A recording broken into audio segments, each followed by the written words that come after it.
Fremestory 1.1. Nagsimula ang tensyon nang akusahan siyang nagsisinungaling at sabihing dapat agad alisin ang anumang sagabal ngayong naroon na sila. Hindi sila maaaring magtagal, kaya iniutos niya kay Cappy na ilipat kaagad ang dapat ilipat.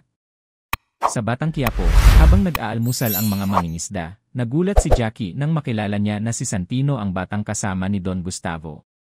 Isinama ito ni Don Gustavo sa kanilang mesa, ngunit hindi naging maayos ang pakikitungo ni Miguelito at Roberto. Tulad ng inaasahan, pinaalis si Santino at hindi pinayagang makisalo. Dahil si Don Gustavo ang pinuno ng pamilya, wala silang nagawa. Tinawag naman ni Sandy si Jackie at ibinalitang maraming tao ang nadismaya sa pagkaing ipinadala nila.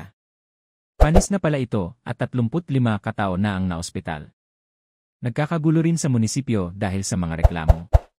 Galit na galit si Miguelito at inutusan si Sandy na ayusin ang problema upang maiwasan ang iskandalo. Samantala, dumating si Regor sa presinto. Pinag-uusapan siya ng mga pulis na kesyo hindi raw siya mapopromote kung hindi siya naging sunod-sunuran sa mga mandirigma. Pagdating niya, agad na nagbigay galang ang mga pulis dahil sa kanyang asal at pag-ugali. Dito kinausap siya ni Mando dahil narinig niyang nakulong umano si Maritz. Paano raw niya ito mababail kung ikukulong lang ulit ni Regor sa kanilang bahay?